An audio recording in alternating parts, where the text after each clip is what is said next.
हाय दोस्तों, तो आज के एपिसोड में जब सेरेमनी होस्ट तमाम गेस्ट से ये पूछ रहा होता है कि किसी को इस एंगेजमेंट पर इतराज तो नहीं, तो तभी शर्मिंदगी आती है, कहती है कि मुझे है, मैं इस एंगेजमेंट को नहीं मानती क्योंकि ये सिर्फ एक कारोबारी शादी है। और ये कहने के बाद ये स्टेज पर येनचिंग चंग के पास जाती है और इसके पास आकर इसको किस करती है। फिर इसके बाद ये येनचिंग चंग को कहती है कि मैं तुमसे मोहब्बत करती हूँ, मुझे इस बात से फर्क नहीं पड़ता कि तुम कहाँ से और तुम्हारा बैकग्राउंड क्या है और तुम मुस्तकबिल में कहाँ जाने वाले हो। जो बात अहम है वो सिर्फ ये है कि मैं तुम्हें पसंद करती हूँ और मैं ये बात भी जानती हूँ कि जब मैं दरिया में गिरी थी तो तुम ही ने मुझे आके बचाया था और मुझे इस बात की समझ नहीं आती कि आखिर मैं अब तक किस चीज से डर रही थी। तो इसलिए मैं तुम्हें आज यहाँ ये बताने आई हूँ कि चाहे जो मर्जी मुश्किल आ जाए, हम दोनों उसका मिलकर सामना करेंगे। मैं हमेशा तुम्हारे साथ रहूंगी, तुम्हें छोड़ के कभी भी नहीं जाऊंगी। और इसने हाथ में येनचिंग चंग की रिंग पकड़ी होती है और वो उसको दिखा के कहती है क्या तुम मेरे साथ यहाँ से चलने पे तैयार हो। तभी थांगलिन येनचिंग चंग को आवाज देती है तो शर्मिंदगी कहती है कि ठीक है, अगर तुम मेरे साथ अभी ना चल सको तो इस पे मुझे कोई एतराज नहीं, लेकिन ये बात याद रखना कि मैं दोबारा आऊंगी, तुम्हें यहाँ से ले जाऊंगी। और इसको इसी की रिंग पहनाती है और कहती है कि अब से तुम मेरे हो और मुझसे बिलोंग करते हो। और ये कहने के बाद ये स्टेज से नीचे चली जाती है और थोड़ी ही देर बाद येनचिंग चंग भी इसके पीछे आता है। तो शर्मिंदगी उसको देख के थोड़ा हैरान हो जाती है। तो इस पे येनचिंग चंग इससे कहता है कि तुमने मुझे वो रिंग तो पहना दी, तो क्या तुम मुझे अकेला छोड़ के जा रही थी। और फिर इसके बाद ये दोनों वहाँ से चले जाते हैं और फिर इसके बाद ये दोनों एक ब्रिज पे आ जाते हैं। तो येनचिंग चंग इससे कहता है कि तुम में तो बहुत हिम्मत आ गई है, तुमने एक शादी का इवेंट स्पॉइल कर दिया आके। तो शर्मिंदगी कहती ना सिर्फ मैंने इवेंट स्पॉइल किया बल्कि मैंने वहाँ से दूल्हा को भी किडनैप कर लिया। तो येनचिंग कहता है कि क्या होता कि अगर तुम्हें जोंग फैमिली वाले अंदर ही ना आने देते तो तुम्हें बाहर निकाल देते और तुम्हारा पीछा करते। तो शर्मिंदगी से कहती कि मुझे इस बात का डर नहीं क्योंकि तुम मेरे साथ हो। तो क्या होता कि अगर तुम्हें थांगलिन भी परेशान करती। इस पे शर्मिंदगी कहती कि मुझे इस बात का भी डर नहीं क्योंकि मैं जानती कि तुम मुझे प्रोटेक्ट करोगे। फिर इसके बाद अगली सुबह नाना ऑफिस हैवी बाइक पे आती है और बहुत ही कूल कपड़े इसने पहने होते हैं और तभी मेन एंट्रेंस पर फंक्शन और यानशुआ मिल जाते हैं। ये सब कुछ ये सिर्फ यानशुआ को इम्प्रेस करने के लिए कर रही होती है और यानशुआ को कहती है कि तुम आकर बाइक पे पीछे बैठ जाओ। तो यानशुआ भी इसके करीब आता है, कहता है कि मुझे हेलमेट दो और वो हेलमेट ये फंक्शन को पहना देता है और कहता है कि तुम नीचे बाइक से उतरो और दूसरा हेलमेट खुद पहन के बाइक पे पहले बैठता है और बाद में ये फंक्शन को बिठा के खुद दोनों वहाँ से चले जाते हैं और नाना को वहीं कंपनी के बाहर छोड़ जाते हैं। और फिर इसके बाद यानशुआ जिम में होता है, फंक्शन और नाना इसका वहाँ भी पीछा करते हुए आ जाते हैं। फंक्शन सिर्फ नाना की हेल्प कर रहा होता है, इससे ज्यादा कुछ और नहीं। तो नाना कहती है कि मुझे अब ये सब भी करना पड़ेगा। तो इस पे फंक्शन कहता है कि हाँ, इस पे तो कोई शक नहीं कि यानशुआ को सिर्फ 3 चीजें करना पसंद है, खाना, सोना और ट्रेनिंग करना। तो इसलिए अगर तुम्हें उसे इम्प्रेस करना है तो तुम्हें भी उसके जैसी बनना होगा। और फिर इसके बाद नाना यानशुआ के पास जाती है और इसके पास जाके इसका नाम लेती है कि तभी यानशुआ इसको पंच मारने लगा होता है, लेकिन इसको देख के रुक जाता है। और तभी यानशुआ की अचानक नजर फंक्शन पे पड़ती है और इसके पास एक बॉक्सिंग ग्लव पड़ा होता है। तभी इसको वो पाँव से किक करके फंक्शन के मुंह पर मारता है। फिर इसके बाद थांगलिन अपने घर पर होती है और इसका भाई आता है तो इसको बुरे हाल में देखता है। ये अपने घर में ऐसी जमीन पर टेबल के सहारे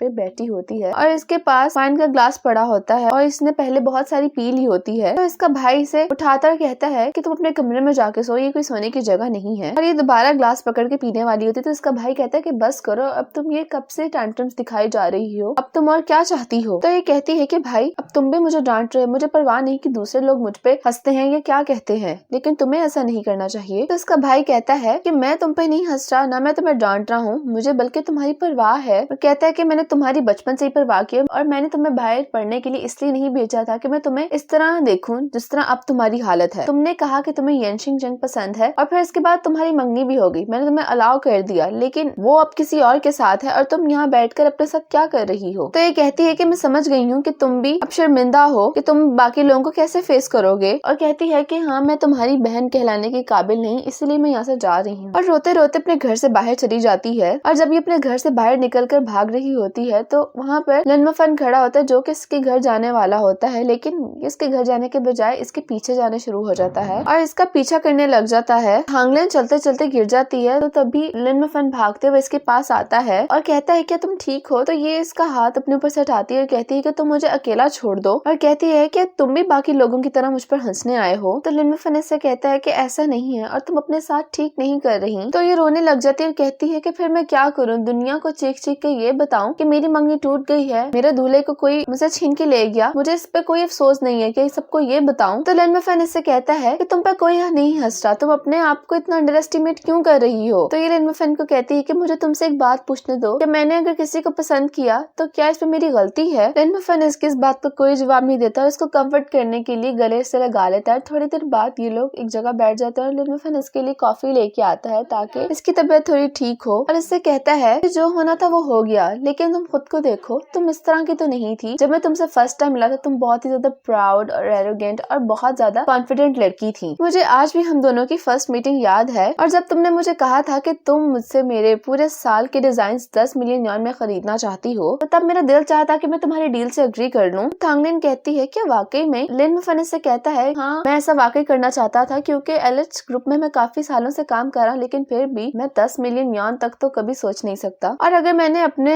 फादर से प्रॉमिस ना किया होता कि मैं एलिच ग्रुप में रहूंगा तो मैं यकीनन तुम्हारे साथ डील कर लेता। तो ये कहती है कि हाँ बिल्कुल, अब मुझे तुम्हारी जरूरत नहीं है, ना ही मैं तुम्हारे साथ अब कोई डील करना चाहती हूँ। और फिर इसके बाद येनचिन चंग अपने ऑफिस में ही होता है और ये घर वापस जा रहा होता है, और घर जाते हुए इसको ऐसे लग रहा होता है कि इसका कोई बार बार पीछा कर रहा है, और इसी तरह ये मेन गेट पर आ जाता है और मुसलसल इसके पीछे कोई भाग रहा होता है। तो येनचिन चंग एक गाड़ी के पीछे छुप जाता है, और जब वो सामने आता है तो पता चलता है कि वो तो शिन मेनिंग है जिसने अपने आप को कवर किया हुआ ताकि उसे कोई पहचान ना सके। तो जब इसको भी पता चलता है कि ये शिन मेनिंग है तो इससे पूछता है कि तुम आखिर ऐसे कंपनी में क्यों आई? तो ये कहती है कि मैं तुम्हें यहाँ पे पिक करने आई थी, लेकिन मैं ये नहीं चाहती थी कि कंपनी के लोग मुझे देखें तुम्हारे साथ। तो शिन मेनिंग कहती है कि तुमने मेरा गला बहुत जोर से दबाया। येनचिन चंग से कहता है कि मैंने जान के ऐसे नहीं किया, मुझे लगा था कि कोई मेरा पीछा कर रहा है। तो फिर ये कहती है कि येनचिन चंग क्या तुम मेरे साथ यहाँ से चलना चाहोगे? तो ये इसके कोट की पॉकेट में से गाड़ी की चाबी निकालती है और गाड़ी को अनलॉक करके इसको पैसेंजर सीट पे बिठा के खुद ड्राइविंग सीट पे आ जाती है। तो येनचिन चंग इससे कहते हैं क्या तुम्हारे पास ड्राइविंग लाइसेंस है? शिन मेनिंग इससे कहती है क्या हुआ, तुम क्या डर गए हो कि मैं गाड़ी अच्छी नहीं चलाती? तो ये कहता है कि नहीं, मैं इस बात से नहीं डरा, बल्कि मुझे ये पता नहीं कि तुम गाड़ी कैसे चलाती हो, क्या पता जिस तरह तुम गाड़ी चलाओ पुलिस ये समझे कि तुम ड्रंक हो। और फिर इसको उसी ब्रिज पर ले आती है जहाँ ये लोग पहले भी आए थे। तो जब ये लोग यहाँ पे आ जाते हैं तो ये थोड़ी बातें करते हैं, और उसके बाद शिन मेनिंग येनचिन चंग के कोट का बटन खोलती है। तो येनचिन चंग से कहता है कि तुम क्या कर रही हो? तो कहती है कि जब तुम मेरे साथ होते हो तो तुम्हें